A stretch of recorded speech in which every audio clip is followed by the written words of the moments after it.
It's another edition of Time About the Movies, and today we're taking a look at the films of Valentine's Day weekend, actually Valentine's Day itself, February 14th, 1997, and there's actually 7 movies this time around instead of 6, like I said yesterday. And that's because I found out there was another movie on here, but for some reason this page on Box Office Mojo doesn't highlight all the new releases, so you really have to squint your eyes and look and see what movies are there. But there's one more movie in here that I did not put in there before, so technically, we've got 7 movies to look at, so we have a lot to get to, as always, so let's go ahead and jump on into it. We'll start off with the biggest new release of the weekend, and that is Clint Eastwood's Absolute Power.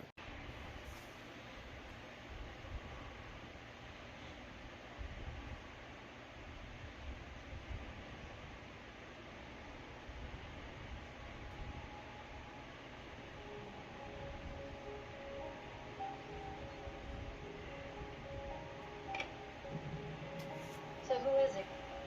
That is Eastwood. He's one of the great thieves of the world. A thief who witnessed a murder.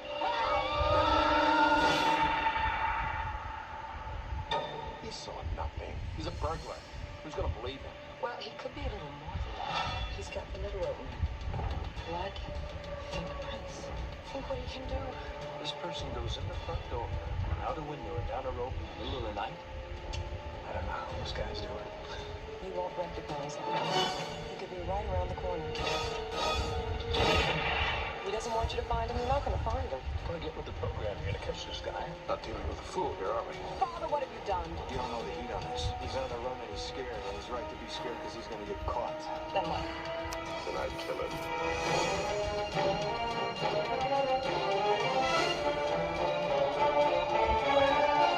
Castlewalk Entertainment presents Clint Eastwood, Gene Hackman, Ed Harris, Laura Linney, Judy Davis, Scott Glenn, Dennis Haysbert, and E.G. Marshall.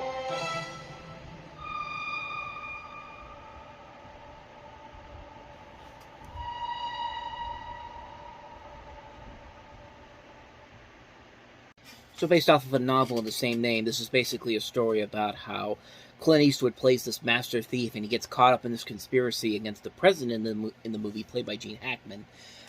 He believes that the president believes everything he does is beyond reproach, including an affair or two, which leads to said murder. And there's only one witness, and that is this thief played by Eastwood. They are sure he'll talk, but when Secret Service is determined to keep him quiet, but catching a thief and all these blah blah blah blah blah. You've heard the story before, over and over again, and yet this movie somehow really makes it very boring.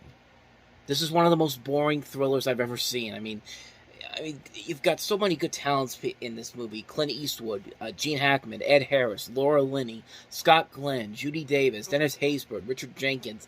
I mean, that cast alone is incredible. You've got it written by William Goldman. William Goldman is a very solid writer who wrote Butch Cassidy and the Sundance Kid. He wrote one of the best political thrillers of all time with All the President's Men. And Clint Eastwood's a damn good director. How did they all get stuck with this really lackluster movie? I mean, this is probably one of Clint Eastwood's most boring, most bland movies ever. I mean, there's nothing about this story that's interesting whatsoever. There's nothing clever about this movie whatsoever. It is just a boring thriller. You do not care about anything that goes on in this movie. You don't care about the mystery. You don't care about any of these characters whatsoever because they're just stock characters. And it's just a mess. The story is all over the place, and it's the perfect definition of a thriller that just throws anything to the wall and hopes that it will stick when nothing is sticking whatsoever. It's that bad of a movie. I cannot believe how boring and how lazy this movie is when so much potential is there with everything that they have involved here. And it's just a terrible movie. It's a terrible, terrible film. It's not engaging whatsoever. It's not well done at all. It's a bland, boring movie. I could not believe how bad this movie was. I mean, I was really disappointed by this movie, considering that all the talent that's on board here. It's a horrible film. It's a horrible, horrible movie. I mean, wow, what a mess. So that's Absolute Power. So let's go ahead and take a look at our next movie, and that is on a much lighter note, the fourth and then final installment of the Vacation series. Before, of course, we got the reboot, and that is, of course, Vegas Vacation. Look out, America. The Griswolds are ready to get away. To fantastic Las Vegas. But there's some things they just can't get away from. Can you believe it? They used to test H-bombs on this beautiful piece of property. Don't you worry about radiation. All I know, Clark, is that my teeth have never been whiter and my garden is spitting out 50-pound tomatoes. Hose down now, kids. Chicken's almost ready. Let's let him get into some trouble. Great. Okay. I'm starting my vacation! Are you thinking of dancing, honey? She's got a body for it.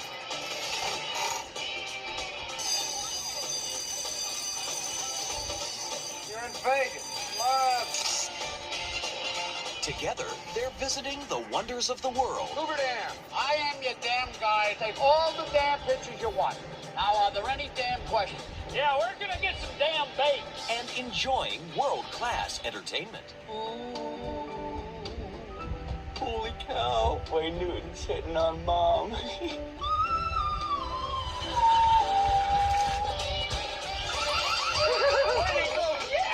This guy's with us. You take care of him. Thank you. The torch of the Griswold vacation 10 years of tap dancing lessons, and this is how you repay me? is being passed to a new generation. Rusty! I'm out of the pool. Let's go, young man. Now. Chevy Chase,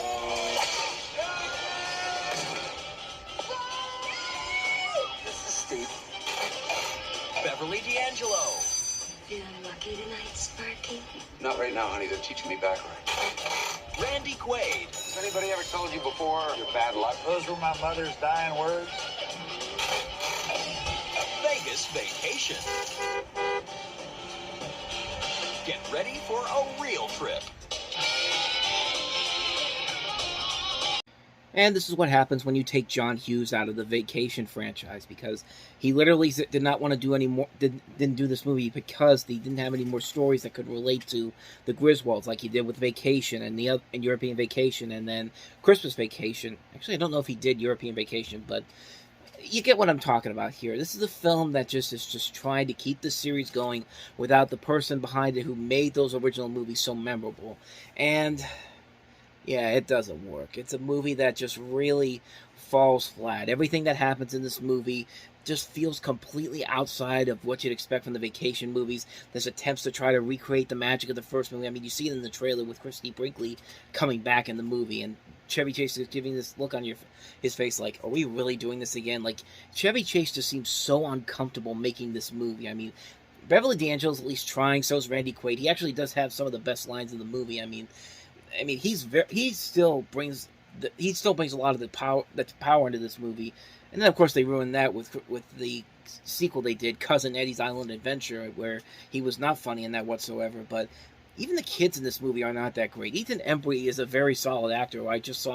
Who we had just seen in That Thing You Do, which is a far superior movie.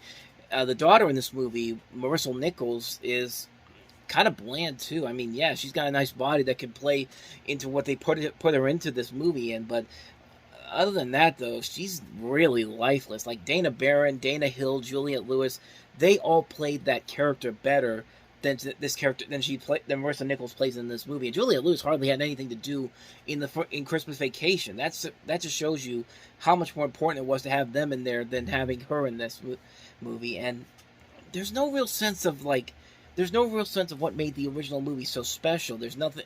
There's not a whole lot of fun slapstick comedy. There's not a whole bunch of over-the-top comedy. It gets kind of ridiculous when Rusty wins all of these cars just out random. I mean, I get it. It's Las Vegas. Anything can happen. But if you go to Las Vegas and you win 4 straight cars in a row, like,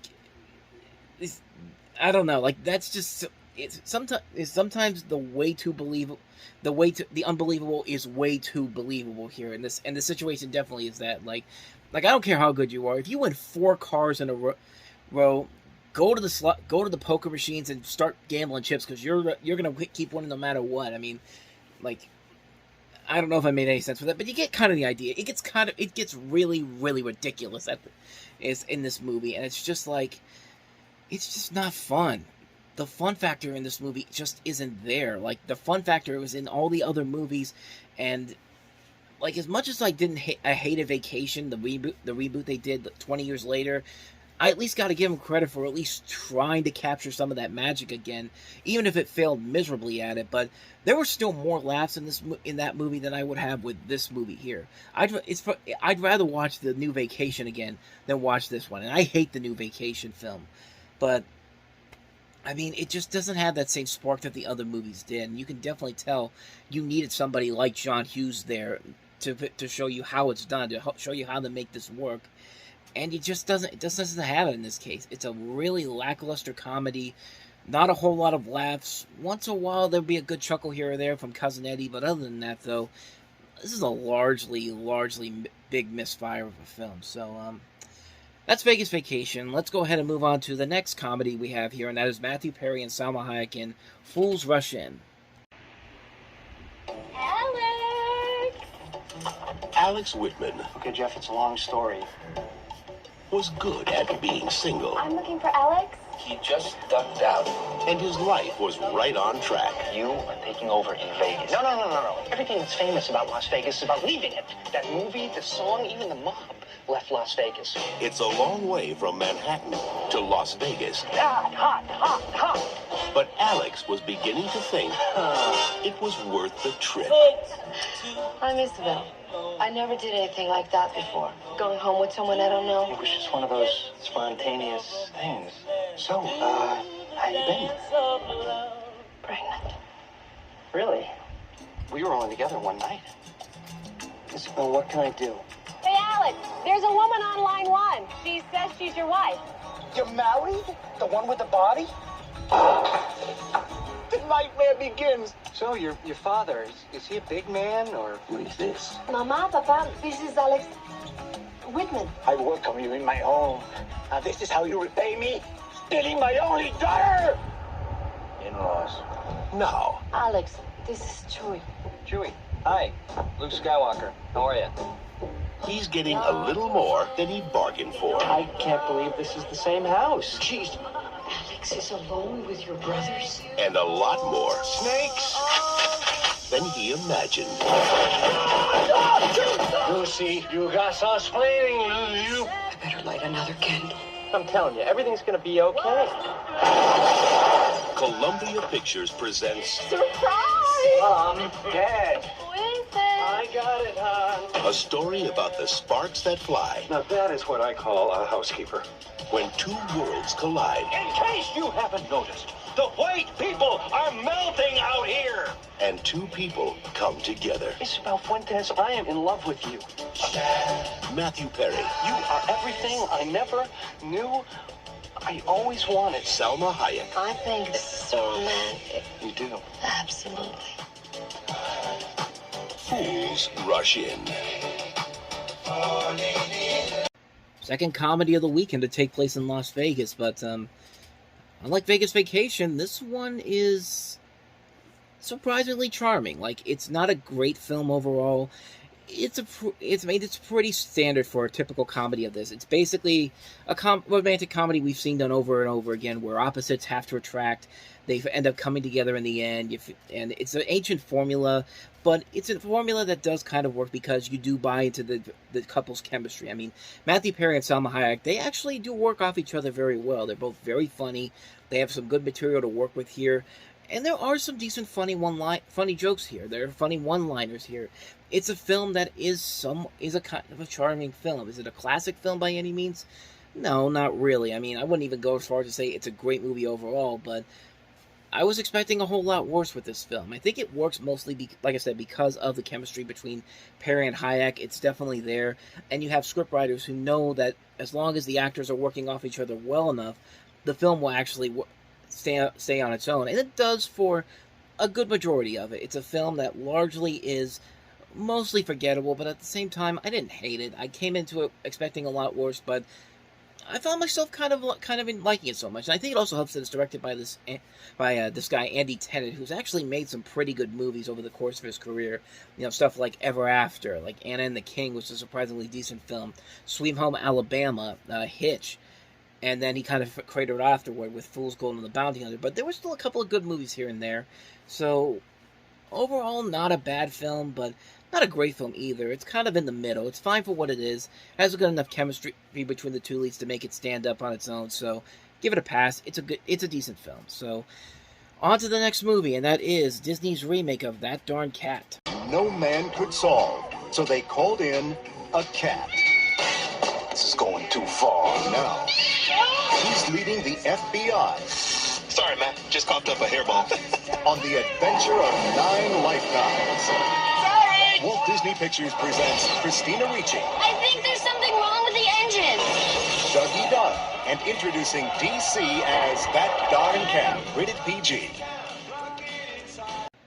So let's talk about where Disney's live-action film department was around this time period. I mean, granted, the animated renaissance that started with The Little Mermaid 8 years ago, I should say, was starting its eventual decline. But the animation department was still at least putting out some decent fun films during this time period. The live-action film department, on the other hand, was really starting to crater off, and this was probably the first movie that shows that, is that you should really go in proceeding with caution, because a lot of what you're going to see from this point on in terms of the live-action films, most of these films are either really lackluster or mostly forgettable or just plain bad.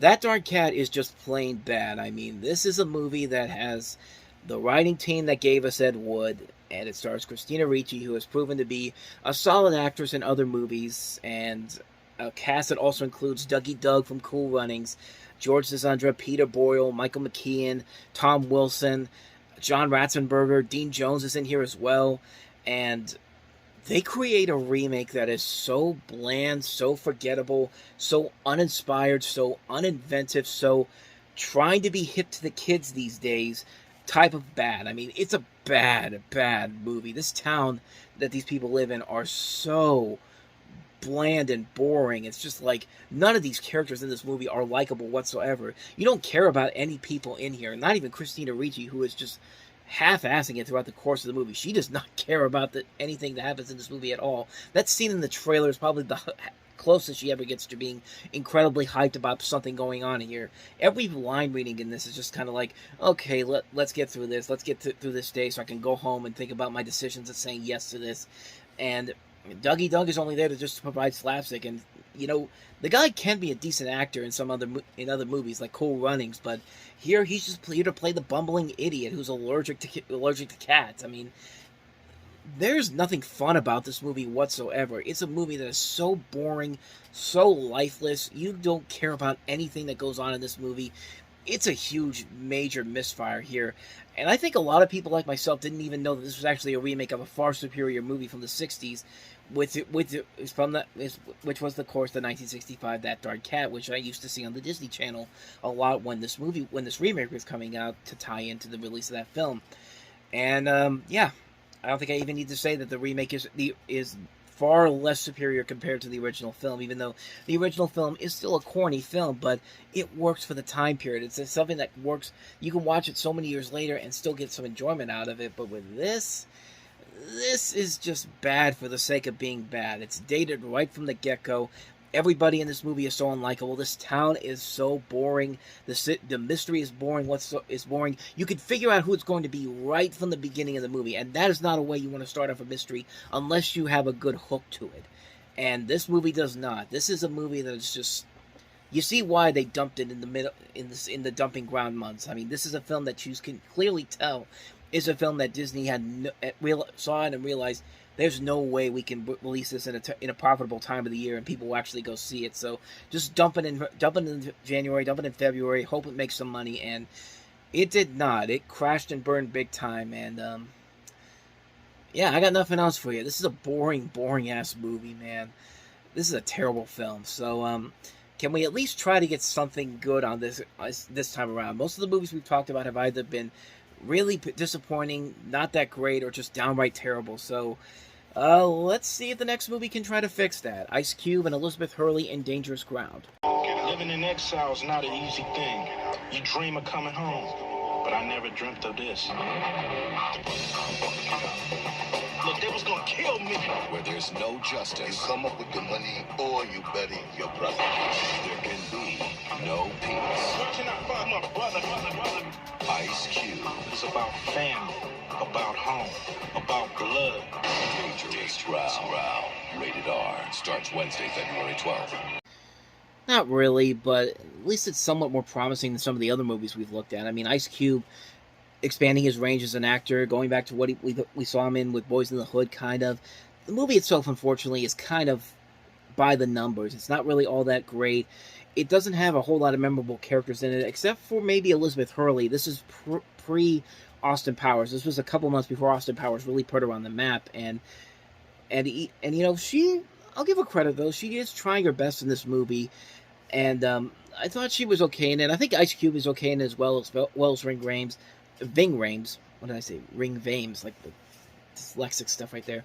But it's a film that I think has way too many things we've seen done over and over again.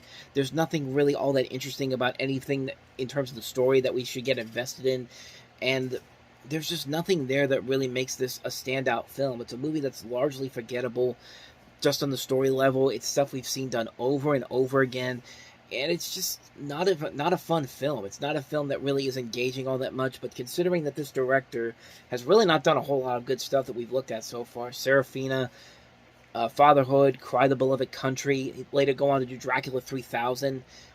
Yeah, this guy, this probably should have been a warning sign that this was not going to be that great of a movie, so, not a whole lot more to say about that one. That's Dangerous Ground. So, with that said, let us go ahead and move on to the next film that I see on this list, and that is the movie Touch. Mockery. What if it turns out that you're a saint? What if I am? And with us is the young man everybody's talking about. You couldn't get him a better suit? What do? Do you close your eyes, pray and say, come on, God, give it to me? Bridget Fonda, Christopher Walken, Skeet Ulrich, Tom Arnold, Gina Gershon, Lolita Davidovich, and Janine Garofalo. Touch. Honestly, of all the new releases, this is probably the one that I would say is the most enjoyable of the bunch, but even then, it's still not a great film. It has a good idea to it. You follow this young guy played by Skeet Ulrich, who's able to cure people by the sick by the laying on of hands, when mysterious stigmata appears from time to time on the flesh. And this former evangelist, played by Christopher Walken, who's tired of selling mobile homes for a living, pursues his friend, played by Bridget Fonda, to befriend this ex-monk and encourage him to aim for the big time. And then matters get complicated when he and her fall in love. They get more complicated when this fundamentalist comes into play and takes exception to their relationship. The overall running of the story itself is not that engaging. The idea is very interesting, and it has a pretty solid cast here. Besides Ulrich, Fonda, Walken, Arnold, Tom Arnold's actually really good in this movie, especially when you consider all the bad films he made in '96. But Gina Gershon's also in here, Conchita Ferreira, William Newman. Solid cast overall. A good idea, just bad execution. It's a film that's very formulaic. It's very run-of-the-mill. It doesn't really have a whole lot there to make it stand out on its own. I guess it's tolerable on its own levels, but really, there is so much more potential with this that could have been done here, but yeah, other than that, though, it's a largely forgettable mess. So, we've had a lot of mediocre movies here. Let's end the show on the right note. Let's talk about one of the great movies of all time, and that is, of course, the re-release of Dustin Hoffman and Anne Bancroft in Mike Nichols' The Graduate. May I ask you a question? What do you think of me? Mrs. Robinson, you're trying to seduce me. I mean, really, there's not a whole lot more that can be said about The Graduate that hasn't already been said already.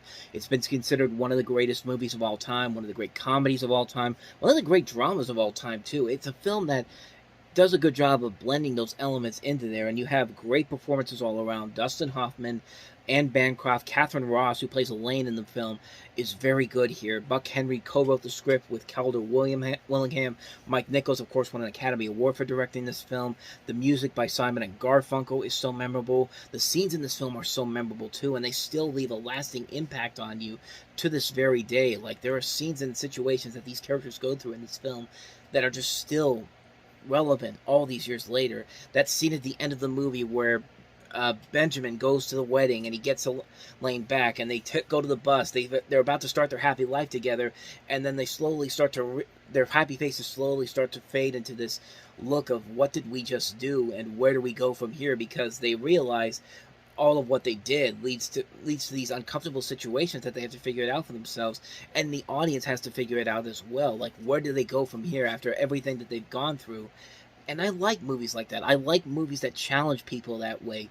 You see something like this, and your first thought is, what's going to happen next? Did these guys do the right thing? It's kind of like what happened recently with Across the Spider-Verse and the way they ended that movie. They're setting everything up here, and it's a to be continued storyline, and now you have to wait a year to figure out where's everything going to go, what's going to happen next. And you watch it, and and after you're done, you're still having these thoughts of what you think might happen. Like, what's going to happen at this point on? Like, how's everybody going to get out of this? And while that movie will eventually have a conclusion, The Graduate does not. Even though they've tried to have a sequel for several years now, and thankfully that's never happened. At least for now, it's never happened. But you know, Hollywood is Hollywood, and they'll find a way to make a sequel for it someday, or continuation of it, or even try to remake it. But they have to dumb it down for the audiences. But no, movies like this make you think. They make you think about some of the decisions that these characters made. They make you kind of think of whether or not you would make these same decisions too, or if you made these type of decisions before. And like I said, it's a very funny, very dramatic movie with these incredible shots that still hold up after all these years. I mean, this is one of the best movies ever made. I mean, this is a film that's definitely, you can see why it's in a number of people's best movie list of all time. And it's just such a masterpiece on so many levels. It's a film that is very funny, very touching, and it makes you think. It's got a great cast to tell the story. The soundtrack, like I said, by Simon Garfunkel, amazing. The score by Dave Grusin is incredible. It's an all-around winner, man. I mean, this is the perfect way to end a pretty lackluster week of movies, seeing that this was re-released in the theaters so that a new generation can experience it. And I kind of wish that this would come back into theaters at some point. I should watch it again, because I do have this on Criterion, because it's a film that just still is one of the great movies of all time. I mean, it's a masterpiece, great film, great performances, great script, great music. What else do I have to say about it? The Graduate, a true classic in every sense of the word. And speaking of great classics, that's where we'll continue on as we head into the next week of Time About the Movies on the next episode, with the re-release of arguably what many people consider to be the best Star Wars movie ever made, and that is, of course, The Empire Strikes Back as part of the Star Wars Trilogy Special Editions. We also have John Singleton's Rosewood, and we also have Blood and Wine, as well as David Lynch's Lost Highway. So, 4 movies to look at next time around. We will delve into those on the next episode, but until then, thank you very much for watching, and if you want to see more videos like this, please hit the playlist on the next page, check out the previous episode, and I will see you guys tomorrow for another episode. So thank you very much for watching, I'll see you next time, and until then, as always, take care.